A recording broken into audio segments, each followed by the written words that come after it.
My witness this morning is about the earth as one of our mothers. I'm standing by the rock where my husband and I buried the placenta of our youngest. Oh well, it's really raining. If it starts raining much harder, I'll have to go inside. My phone's getting all wet. But I wanted to give my womb's bread back to the earth as an offering, a gift for all that she has given me, given to us.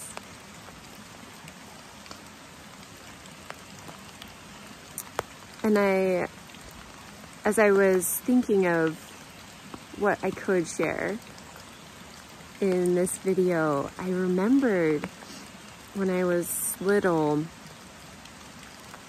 I had read in the scriptures about Enoch, like hearing the earth speak, and other prophets too, and people hearing the earth cry. And in that scripture about the earth rolling on her wings, and just wondering, like, just pondering about how they spoke of her like a person, you know? And I saw the movie Pocahontas, and there's that song that talks about that if you walk the footsteps of a stranger, you'll learn things you never knew. And how every rock and tree and creature has a life, has a spirit, has a name. And I was just outside in the fields next to our house singing that song, and I came in, and I don't remember how the conversation started. Maybe it was a look on my face, but my mom just asked me, like, what are you up to, or something like that. And so I told her what I had been pondering about, and she stopped what she was doing, and she just said, Allison, everything was created spiritually before it was created physically. And so, yes, all of those things in nature, the earth, the rocks, the trees, all the animals, they have spirits, they are souls, they are intelligent. And I felt the spirit so strong.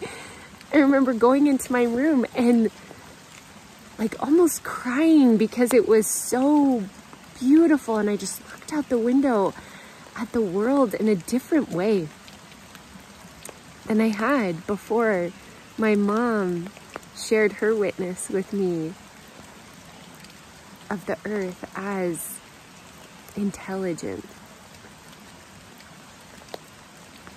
And I remember my older sister and my younger sister and I hiked Half Dome this one summer. I grew up just a short ways away from Yosemite National Park, and we were all in pretty good shape, like running and swimming. But climbing that mountain rocked us. Like we were, I remember at one point we just like sat down, we were just like, I don't know if we can do it. My younger sister was like, just go on without me. Like, no, we're gonna do this together. And when we got to the top, we had some water and cantaloupe, and that was the best food I had ever eaten. At the top of that mountain, just standing there looking over the edge, just feeling the expanse of the earth and how small we are. It was glorious, incredible. I guess the tops of mountains have always done that to people. Mountains.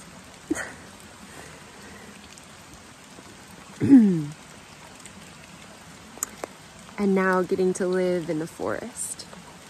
I've loved all the places that we live, but I love living in the forest. I love the trees and the animals and the birds and just the sounds of it, the smells of it, the rocks.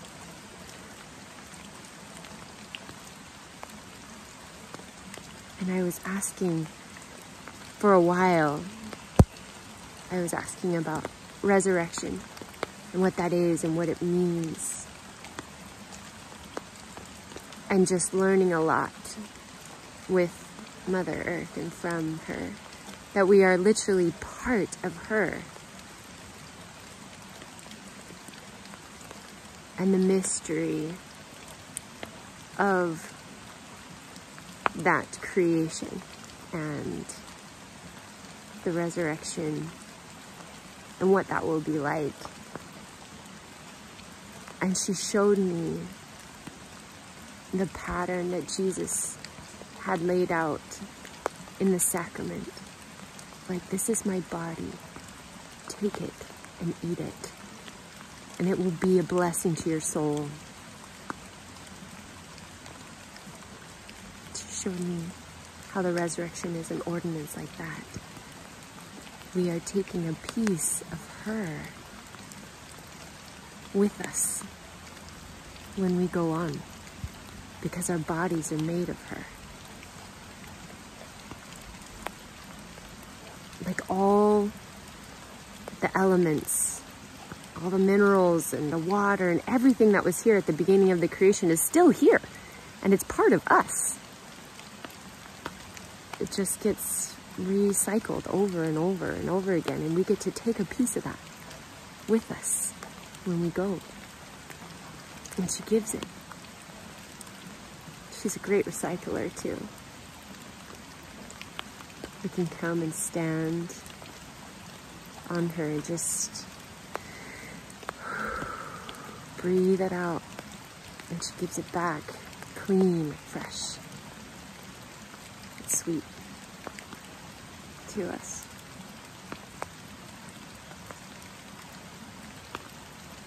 And I remember, again, I was just pondering, and she said, "What's the farthest thing you can see, little one?"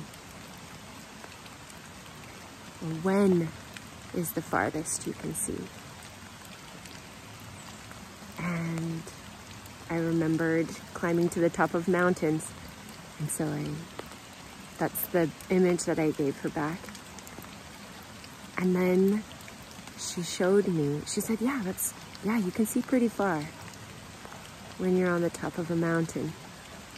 But expand your view. That's across the surface. And she showed me the night sky.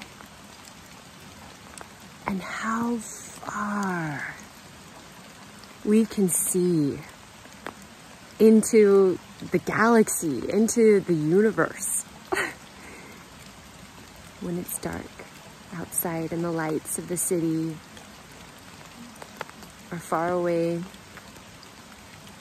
When the sun is sleeping. And even when the moon is sleeping, we can see farther. And again, I just felt that feeling of how small we are.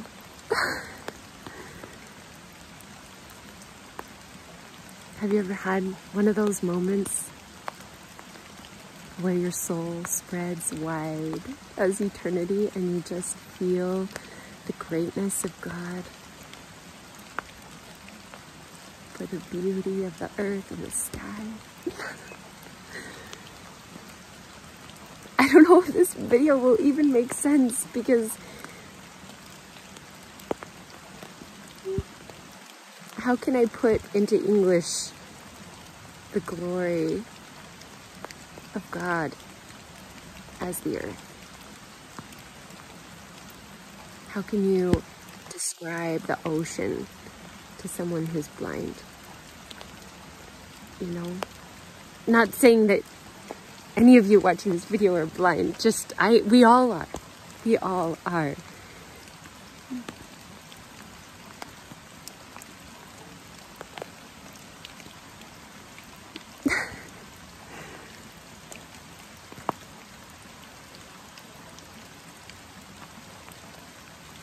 I'm grateful to live here on this earth. I'm grateful for all she has done and is doing and will do for us.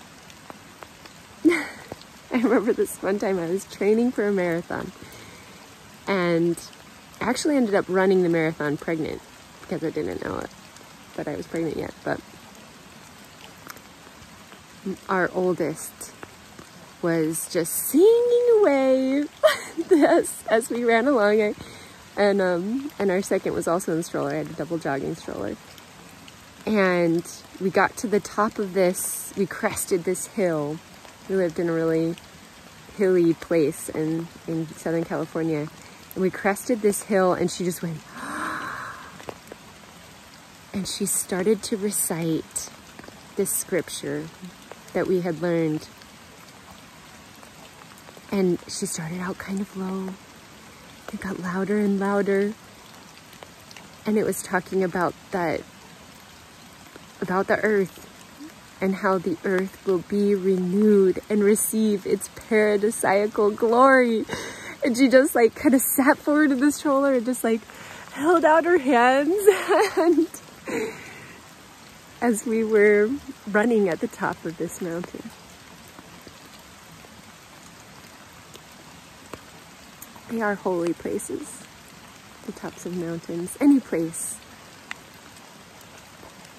where we can connect with God is holy.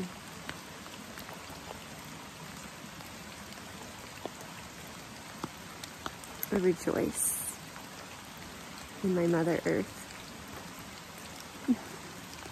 I hope you all can take some time to be out in nature today and let her bless and nurture you. Have an amazing day.